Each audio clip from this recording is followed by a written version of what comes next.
책다새가 들려주는 이야기 책들이.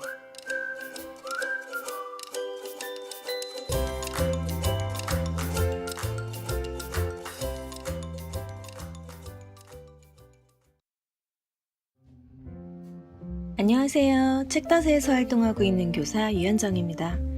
저번 시간에는 크리스토퍼 사이크스의 리처드 파인만을 통해 세계적으로 유명한 물리학자인 파인만에 대해 이야기하였는데요. 두근두근 과학책 함께 읽기에서 이번에 함께 읽어볼 책은 양문 출판사에서 나온 샤를로테 케르너의 리제 마이트너입니다. 이 책의 부제는 한 번도 인간적 면모를 잃지 않은 여성 물리학자입니다. 이는 리제 마이트너의 묘비에 새겨져 있는 문구입니다. 여성과 유대인에 대한 차별이 심했던 시절에 여성으로서 독일에서 연구를 수행했던 그녀의 삶은 우리가 상상하는 그런 성공한 과학자의 모습과는 꽤 거리가 멀어 보입니다. 리제 마이트너, 이 책을 통해 마이트너의 삶 속으로 들어가 볼까요? 리제 마이트너, 다소 생소하게 느껴질 수 있는 이름인데요. 이름은 잘 모르더라도 그녀의 업적을 들으면 하실 겁니다. 바로 우라늄 핵분열 현상을 발견한 주인공 중 한 사람이거든요. 대부분은 이 업적으로 노벨상을 수상한 그녀의 연구 파트너인 오토 한만 기억을 하실 거예요. 오토 한의 실험에 리제 마이트너의 물리학적 해석이 없었다면 불가능한 발견일 수도 있었습니다. 그리고 이 연구의 성공으로 인해서 미국에서는 맨해튼 프로젝트가 시작되었죠. 이 맨해튼 프로젝트에 대한 이야기는 리처드 파인만 편 2부를 참고해 주시기 바랍니다. 이 책에서는 1878년 탄생에서부터 1968년 죽음에 이르기까지 리제 마이트너의 생애를 연대순으로 전개해 나갑니다. 그래서 두근두근 과학책 함께 읽기도 리제 마이트너의 생애 순서에 따라서 함께 하고자 합니다. 그럼 1878년에 오스트리아 빈으로 가보겠습니다.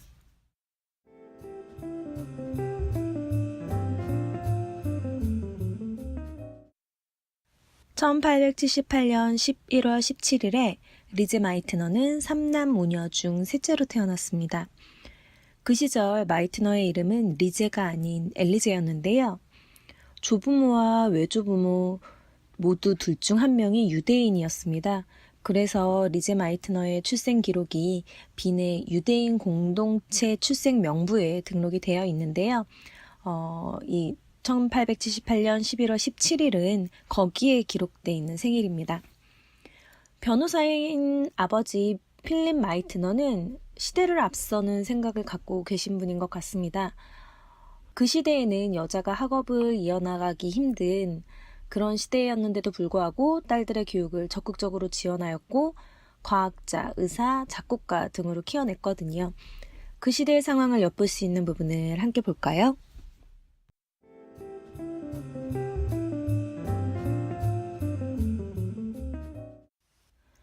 (5년) 동안 초등학교에 다닌 리제는 그 후 3년 동안 체르닌 광장 3번지에 있는 시민학교에 다녔다.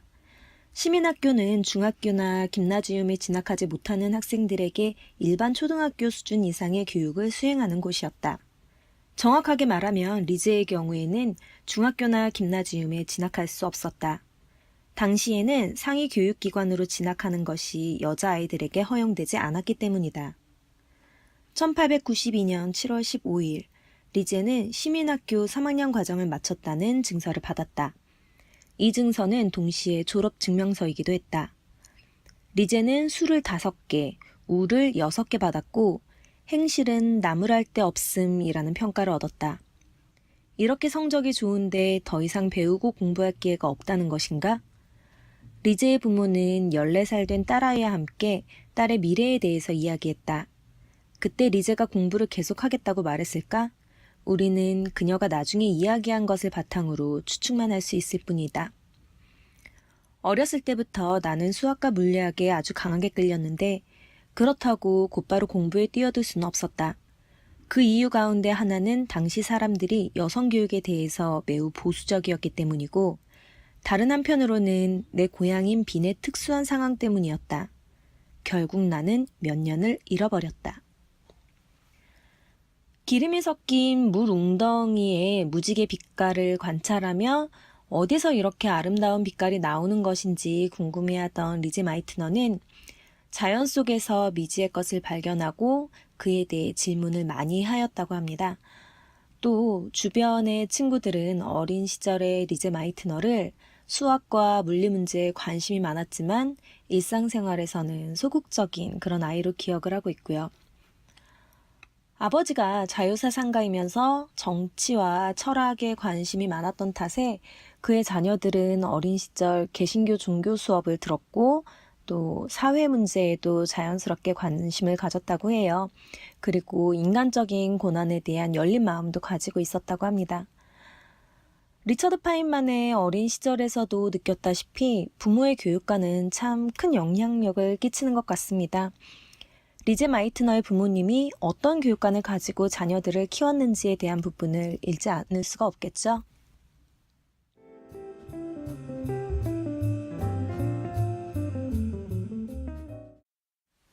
리제는 개인 교습을 통해서 고등학교 과정의 공부를 한 다음에 한 김나지움에 가서 소위 외부인을 위한 고등학교 졸업시험을 치를 계획이었다. 이것은 대학에서 공부하고 싶어하는 여학생들을 위한 일종의 편법이었는데 오스트리아에서는 1899년에야 여성의 대학 진학이 공식적으로 허용되었기 때문이다. 리제의 부모는 딸의 이러한 소망을 아낌없이 지원했다. 또 리제가 당시로서는 여자들에게 어울리지 않는다고 생각하던 직업을 선택하려 할 때에도 전혀 반대하지 않았다. 리제가 자연과학자가 되고 싶어하면 부모들은 마땅히 그렇게 되어야 한다고 생각했다. 특히 아버지는 리제의 능력과 총명함을 믿었다. 리제도 아버지를 매우 좋아했다. 리제의 부모는 딸에게 무엇보다도 자신의 일에 대한 확신과 자신감을 심어주었다. 훗날 외부 조건이 불리한 상황에서도 그녀는 이러한 자신감을 결코 잃지 않았다.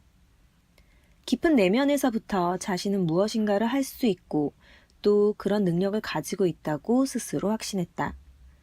리제는 그러한 자신을 항상 자랑스러워했다. 리제의 삶은 부모님의 너그러움과 장래를 내다보는 안목 덕분에 대부분의 소녀들과는 다르게 전개되었다. 더욱이 그녀의 부모가 생각할 때 자신들의 딸은 자기를 보호해줄 남편을 쉽게 찾거나 찾으려고 하는 소녀가 아니었기 때문에 더욱 그러했다. 리제는 직업 교육을 받을 수 있고 받아야만 했다. 리제의 자매들도 직업을 가졌다. 그중 3명은 각각 작곡가, 의사, 그리고 화학자가 되었다. 1901년 리제 마이트너는 오스트리아 대학 입학 자격 시험인 마투라를 치릅니다. 이때 14명의 여학생이 시험에 응시하고 4명이 합격을 했다고 하는데요. 그중 한 명이 바로 리제 마이트너입니다. 시험에 통과한 후 빈 황립대학교에 들어가서 수학과 물리학을 공부하기 시작하는데요. 여기서 물리학자 루드비 볼츠만 교수의 강의를 특히 열심히 들었습니다. 4년간에 걸쳐서 역학, 전기학, 자기학, 기체이론 등에 대한 수업을 들었다고 해요. 하지만 우울증을 겪고 있었던 볼츠만 교수는 1906년에 자살을 합니다. 훗날 볼츠만 교수의 강의를 듣던 시절에 대한 이야기를 조카에게도 했는데요. 리제 마이트너는 이론 물리학자인 볼츠만 교수를 진심으로 존경했다. 그는 강의마다 그녀에게 완전히 새롭고 경이로운 세계를 열어보였다. 1902년부터 4년간 볼츠만 교수는 계속되는 강좌를 시작했는데 그 강의는 주로 역학, 전기학, 자기학, 그리고 기체이론에 관한 것이었다. 그녀는 붙박이 수강생이었다. 1903년 여름학기 때 그녀는 이론역학에 관한 5시간짜리 콜로키움에 참여했다. 볼츠만 교수는 그녀가 수업을 훌륭하게 소화해냈다고 인정했다. 오토 프리쉬는 나이가 들어서도 이모가 볼츠만 교수의 강의에 대해 열광적으로 이야기하는 것을 들었다. 그는 볼츠만 교수는 아마 리제 이모에게 물리학이 최후의 진실을 밝혀내는 싸움이라는 생각을 품게 만들었을 것이다. 이모는 이러한 물리학의 비전을 결코 잃어버린 적이 없다. 라고 말했다. 리제는 이상주의로 가득 찬 분위기 속에서 물리학을 공부했던 것이다. 이질적인 물체에서의 열 전달로 박사학위 논문을 쓴 리제 마이트너는 박사학위 구두 시험을 최우등으로 통과하며 박사학위를 취득합니다. 빈에서 물리학으로 박사학위를 받은 두 번째 여학생이고 빈 대학 전체로 보면 네 번째 여학생이었다고 해요. 마이트너 박사는 작은 이론 물리학 연구소에서 방사능에 대한 연구에 매진합니다. 시기적으로 이 분야에 대한 관심이 크고 연구가 활발하게 진행되었는데요. 너무나 유명한 퀴리 부인도 이 분야의 인물이죠. 이 시기의 물리학의 흐름과 관련된 부분을 읽어보도록 하겠습니다.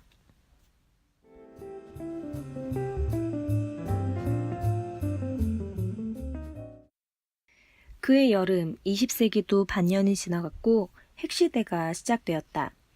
이제 물리학은 세계의 학문으로 발돋움하게 될 것이었다. 그리고 인류는 물리학으로부터 역사상 처음으로 자신을 파괴시킬 수 있는 수단을 얻게 될 것이었다. 즉, 세상을 변화시킬 핵폭탄이 개발되는 것이다. 이 모든 것은 이미 1895년에 시작되었다. 독일 비리츠부르크에서 발생되는 신문의 기사는 당시 사람들에게 기적이나 마술처럼 보였다.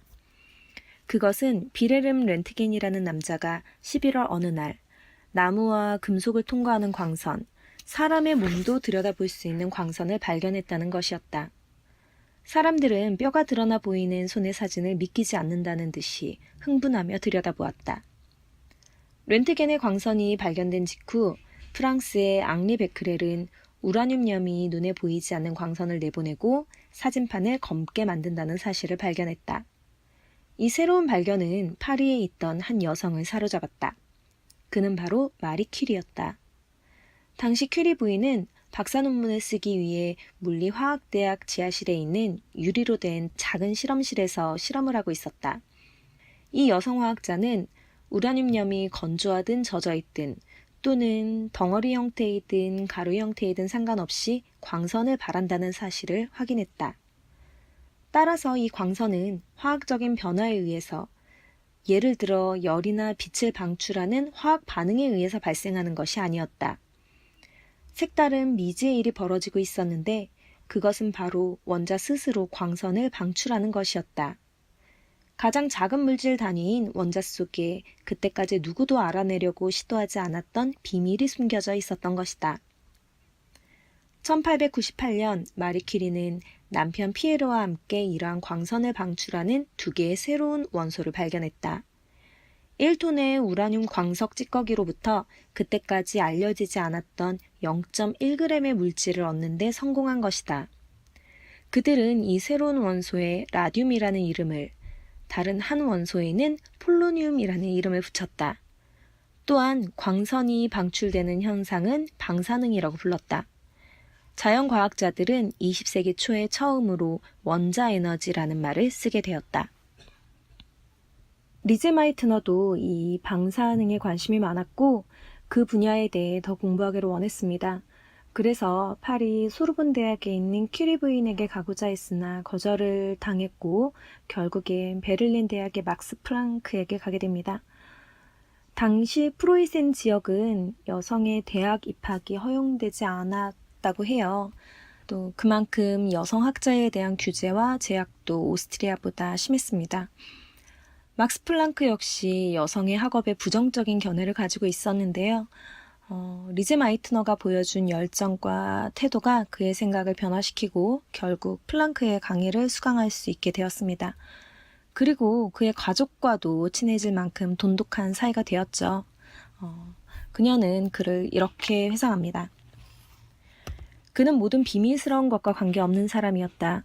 보기 드물게 지조가 있고 신념이 뚜렷한 사람이었다.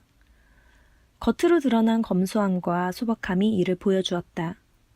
그는 매일 베를린 시내 전차에 3등 칸을 타고 강의하러 갔으며 나이가 들어서도 이 느린 여행을 계속했다. 이런 사실은 그의 소박함을 보여주는 좋은 예가 될 것이다. 그녀는 훗날 대학에서 여성이 공부하는 것에 대한 초창기의 거센 반발을 생각할 때마다 막스 플랑크조차 그러한 견해를 가졌다는 사실을 기이하게 여겼다. 플랑크는 동료들을 매우 주의 깊고 따뜻하게 배려하는 관찰자였다. 나는 그러한 태도를 개인적으로 자주 느끼곤 했는데 이에 대해 항상 감사하게 생각했다. 그는 나에게 정말 많은 인간적인 이해와 성원을 보내주었다. 막스 플랑크 밑에서 이론 물리학을 공부한 리제 마이트너는 차츰차츰 실험을 통한 연구에 관심을 갖게 되었고 평생의 연구 파트너인 오토 한을 만나면서 연구소에 들어가게 됩니다. 하지만 이 연구소의 에밀 피셔 소장은 여성의 연구소 출입을 허가하지 않는 그런 사람이었습니다. 설득 끝에 지하실에서 연구하고 연구실로는 올라오지 않겠다는 조건으로 리제 마이트너를 받아들였고 그렇게 한 명의 작업 공간으로 설계된 지하의 작은 목공소에서 연구를 시작합니다. 여성이라는 이유로 참 부당한 대우를 많이 받았는데요. 지하 목공소 연구실과 관련된 부분을 함께 읽어보겠습니다.